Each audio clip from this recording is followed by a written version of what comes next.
नमस्कार बच्चों, आप सभी का बहुत बहुत स्वागत है कक्षा 8 की हिंदी की ऑनलाइन क्लास के अंदर। कक्षा 8 की हिंदी में आज हम जिन प्रश्नोत्तर को देखेंगे वो प्रश्नोत्तर है पाठ संख्या 4 और पाठ का नाम है दीवानों की हस्ती। क्या है? दीवानी, दीवाने, दीवाने मतलब दीवानों की हस्ती।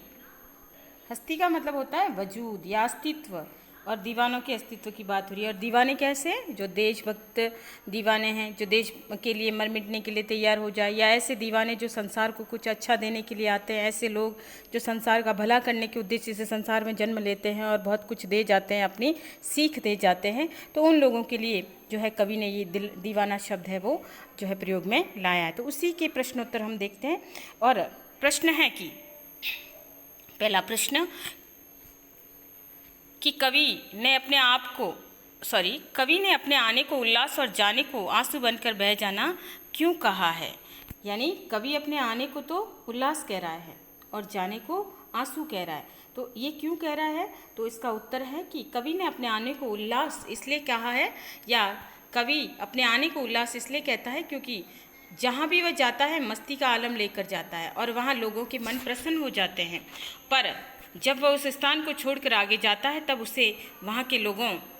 उसे जाते समय देखकर वहाँ के लोगों को दुख होता है। विदाई के क्षणों में उसकी आंखों से आंसू बह निकलते हैं। इसलिए कवि ये कहता है कि अपने आने को उल्लास और जाने को आंसू बनकर जो है बह जाना कहा है। फिर दूसरा प्रश्न है कि भिखमंगों की दुनिया में बेरोक टोक प्यार लुटाने वाला कवि ऐसा क्यों कहता है कि वह अपने हृदय पर असफलता का एक निशान भार की तरह ले जा रहा है? क्या वह निराश है या प्रसन्न है? यहाँ भिखमंगों की दुनिया से कवि का आशय है कि ये दुनिया केवल लेना जानती है, देना नहीं जानती। कवि ने भी इस दुनिया को प्यार दिया है, पर इसके बदले में उसे प्यार नहीं मिला और जिसकी वह आशा करता है। यानी कवि ने आशा की थी कि प्रेम के बदले उसे प्रेम मिले, लेकिन इस संसार ने सिर्फ प्रेम लेना सीखा, उसे देना नहीं सीखा, और इसलिए कवि का मन है वो दुखी है। और कवि ऐसे लोगों को भिखमंगे वाले जो है शब्द जो है प्रयोग में ला रहा है। यानी कवि के कहने का मतलब है कि प्रेम देने से, प्रेम तो एक भाव है।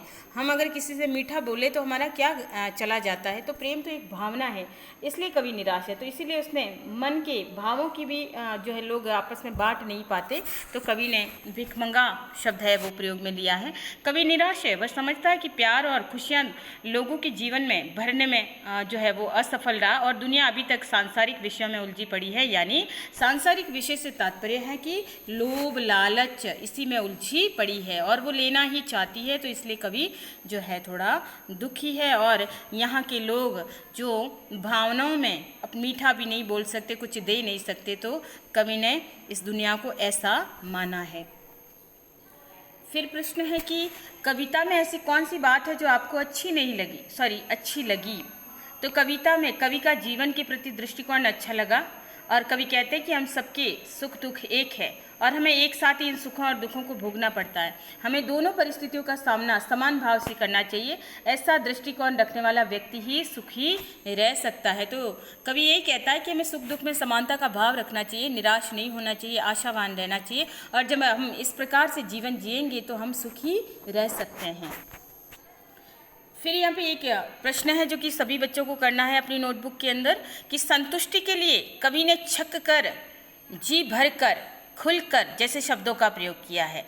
इसी भाव को व्यक्त करने वाले कुछ और शब्द सोचकर लिखिए, जैसे हंसकर या गाकर। तो आप और शब्द कौन कौन से लिख सकते हैं? जैसे खींचकर, पीकर, मुस्कुराकर, देखकर, मस्त होकर, सरोबार होकर। तो ये शब्द जो है आपके लिए ज़रूरी है, तो ऐसा आप कर सकते हैं इसको भी।